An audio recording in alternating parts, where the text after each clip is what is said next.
What's up guys, today I want to share with you the story of how I bought my first resale flat. I know buying a new house can be such a daunting experience. You have so many questions, there's so much paperwork. I know me and my wife certainly had a lot of questions going into it, and this is not meant to be a technical guide because this is probably gonna take like hours to cover, but I want to just highlight the most important details and share the most prominent parts of my journey and my experience, and to highlight some of the more important details that I feel like new homeowners will be interested to find out, and hopefully it helps you in buying your first resale flat as well. So why we chose resale flat?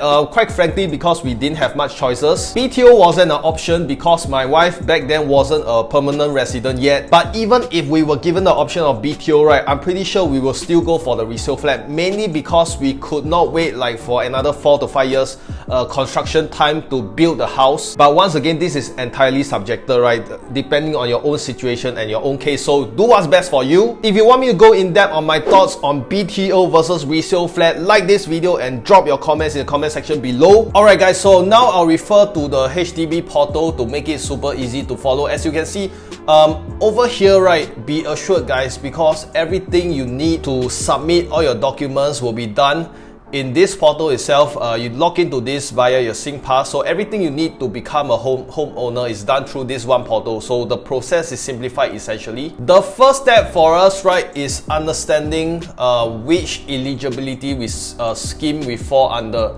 So if you just refer now, the great thing is everything can be found in the website, right? Over here, right, is great because you see one shot all the schemes that are available to you. Public scheme, fiancé scheme, single citizen scheme. For us, it was super easy because there was no other option. My wife was not a SPR yet, so we were only eligible under the non-citizen spouse scheme over here. Now, what was really important for us to know is that the scheme actually plays a big part. It affects the kind of house that you're gonna buy, at least for us. So under this non-citizen spouse scheme, right, it means that we were more or less restricted to being able to borrow only a lesser loan amount because I'm considered the sole owner, the single owner. So essentially the loan amount is cut by half. And this also means that the choices of flats that we are able to consider were also limited to a selected few. And I believe it played a part in the grant as well, meaning that we might get slightly lesser grant. But once again, this is entirely on a case-by-case basis, so go find out which scheme is the most suitable for you. Alright, so under this website, you can actually get all the information for grants. So for my case, right, you can see non-citizen spouse scheme. I'm actually technically in the books, I'm only considered a single buying this house, and my wife is an essential occupier. So my grant amount is only 25. Alright, I don't say only lah, but it is helpful. But it is 25,000 for 2 to 4 room flat and 20,000 for a 5 room or bigger resale flat. And additionally, you will get the enhanced CPF housing grant. I believe last time it used to be only for 35 and above, but now we qualify. If you're under 35, you qualify as well. So the amount you can see is a range from 2.5k to 40,000. Once again, this is dependent on both you and your spouse's monthly income split into 2. I believe that's the calculation. So basically, it's a tiered system. The less you make, the more grant you're gonna get. The more you get, the less grant. But don't worry, at this point you don't have to go deep into the grants calculation because ultimately this is the job of the HDB officer. Mostly you're just providing documentation and you leave the officer to do the rest. But mainly, right, at this point you can actually start to do a rough breakdown of how much you need to set aside and budget for your house because you would roughly know the grant amounts. So take for example, right, if I were looking at a 3-room resale flat listed at $300,000, I would immediately minus the 25,000 from the singles grant, right, and 20,000 example from the EHG. We are left with 255,000. And then for my case, right, I believe I paid 15% down payment under my scheme, but whichever it is, right, automatically you should know that you are able to pay this deposit using your CPF OA account. So most people, I believe, they would wipe out their ordinary account to pay for this down payment, which is my case as well. But I also understand some people, they don't want to touch their OA account. But in this case, right, if you choose to wipe out your OA account, which is what I did, you can do so and you don't have to pay in cash for the down payment, but there may be a situation where you don't have enough in your OA as well. So you can still wipe out, let's say your 15% amounts to 38,250. Then you only have 30,000 in your CPF account. So this leaves $8,250 to be paid in cash. So this is the rough breakdown. I mean, for the exact calculations, when you're in the process itself, you'll be liaising, communicating with the HDB officer. So they will let you know exactly how much and how to manage your finances. Now this is interesting, right? What happens after registering in intent to buy?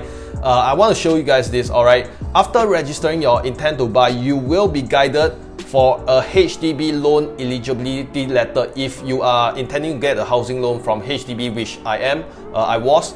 And you must have a valid HLE letter when the seller grants you the OTP. But don't worry, at this point, right, after you click the intent to buy, this is still not a legal binding contract, means that you can still back out at this point. I mean, not that I'm encouraging this, but only after you sign the OTP submitted, that's where it becomes binding ready. This letter, right, is basically a prerequisite document that you need to proceed to the next step. So long story short, the HLE will require you to submit your bank documents, statements, last drawn salary, things like that.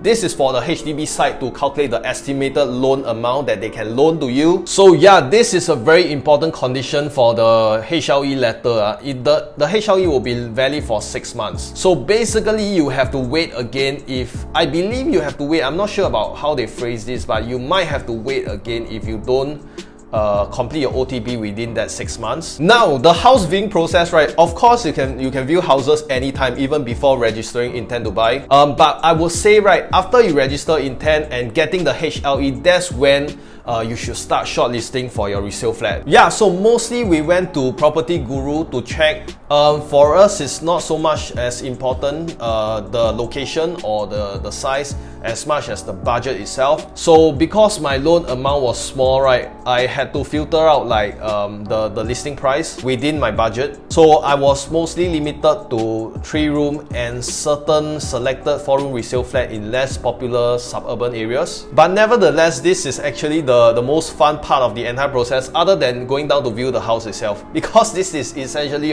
house shopping really. You'll probably be indulging in all the intricacies of choosing your flat, and also that's when you start to think of home renovation design ideas. Also small things like where your house is facing, the layout, feng shui, and things like that. So for us, we didn't go for much viewings either because we were on a rush, and largely because it was near the circuit breaker period. So we knew that if we delayed the decision, right, then it would just mean many more months of waiting. So after a few choices only, like we literally went to only 2 or 3 viewings, we found my current flat, which I would say we were about 70 to 80% happy with. Of course, we did the inspection, right? This is super important. I actually asked my wife input and recollection of why we chose this particular unit. The location is pretty good, and it's an old unit, it's an old flat. It's about 38 years when we took it over. But more importantly, right, there were several reasons, like location, number one.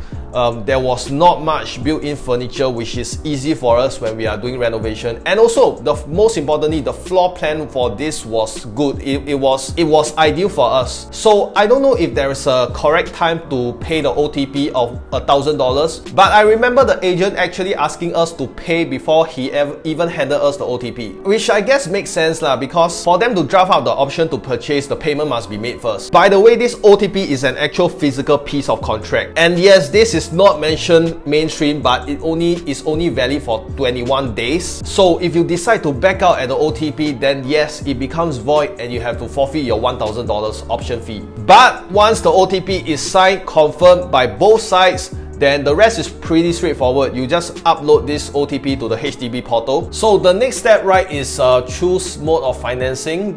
From this point on is all pretty straightforward. So the next few steps, right, is just a lot of administration, endorsement, and waiting time. Like the big chunk of the actual work is done. The viewing, the OTP, signing the contract. So there's really nothing much you can do at this point except paperwork also. You have to submit a lot of paperwork. Oh yeah, there are some miscellaneous fees that you do need to pay. For example, I can't remember all of them, but the valuation fee, conveyance fee, fire insurance and things like that, but they don't amount to much. I think the most was a few $100s, but you can just park them all as miscellaneous fees. But once your application has been approved, yes, big congratulations, man. I remember it was like one of the most satisfying and happiest days of my life. Seriously, like, you are now a homeowner. Finally, you can start living in your own universe. The last step actually is attending the completion appointment and so-called to just complete the formalities and get your keys. But actually you don't get your keys. There's no fancy keys or fancy kit because this is not a BTO. So it's pretty underwhelming. The previous seller owner is just gonna hand you the old keys that's 30 plus years old. But yeah, essentially that's the entire process. Let me know in the comments what you think. I certainly didn't cover everything. Once again, that's not the objective of this video. I just want to share the most poignant parts of my experience to you guys. So thank you so much, guys. More other kind of content will be going out. Like this kind of talking head content, right, is just one of them. I'm very excited already. Like, I'll be going out, I'll be interviewing people, I'll be doing my TikToks. So stay tuned. I'm Travis, this is the Landed channel, and I'll see you in the next one.